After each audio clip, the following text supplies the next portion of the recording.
Hello bachcho, let's read out the question first.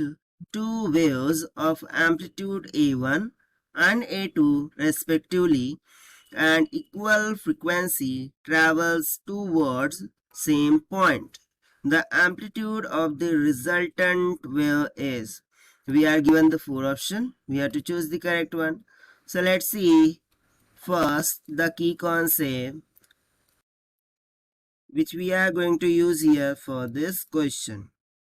तो generally यहाँ पर यदि हमारे पास टू वेव्स हो, ठीक है, और उनके कोई एम्पलीट्यूड गिवन हो और फ्रीक्वेंसी हो, सो यहाँ पर हम जो कॉन्सेप्ट लगाने वाले हैं वो अबाउट फेज है, यानी कि यदि वो कंस्ट्रक्टिव फेज में होंगे, ठीक है, कंस्ट्रक्टिव फेज में होंगे, सो उस केस में जो उनके एम्पलीट्यूड होंगे उनका क्या हो जाएगा, एडिशन हो जाएगा, that is A1 plus A2। And similarly जो सेकंड कॉन्सेप्ट है दैट इज यदि वो डिस्ट्रक्टिव फेज में होंगे, डिस्ट्रक्टिव फेज जिसको हम आउट ऑफ फेज भी बोल देते हैं, means both will be out of phase to each other. So उस केस में जो उनके एम्पलीट्यूड होंगे उनका हम क्या ले लेंगे, डिफरेंस ले लेंगे, that is A1 minus A2। बस इसी की कॉन्सेप्ट का यूज करते हैं, हम इसे सॉल्व करते हैं। चलिए, सो सबसे पहले तो जो वेव फर्स्ट है, ठीक है, उसका एम्पलीट्यूड यहाँ पर क्या बोल रहा है, A1।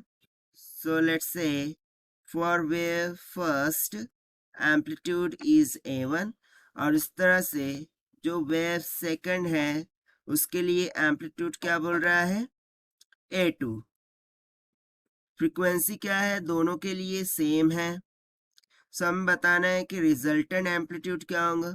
So generally as we have seen in the concept, यदि उन वो कंस्ट्रक्टिव फेज के होंगे सो उनके एम्पलीट्यूड का क्या हो जाएगा, सिंपली एडिशन हो जाएगा, A1 plus A2, and this is nothing but what, the A maximum, यानी कि उस टाइम पर हमें जो रिजल्टेंट एम्पलीट्यूड मिलेगा वो कैसा मिलेगा, मैक्सिमम मिलेगा।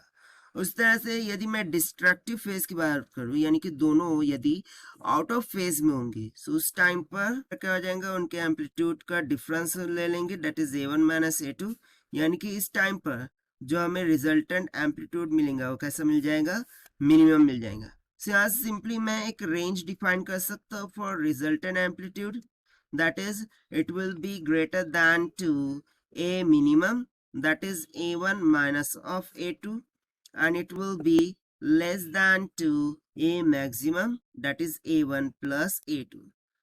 so for the given question जो इनका resultant amplitude of wave होगा वो A1 plus A2 और A1 minus A2 के बिटवीन में होगा। सो यही हो गया हमारा क्या final answer, which we have found by using the concept of constructive destructive phase। Now let us take the option। so यहाँ से जो ऑप्शन C है वो हमारा क्या हो जाएगा, करेक्ट आंसर हो जाएगा for this question. So this is the required solution. I hope you understood it well. Best of luck. Thank you.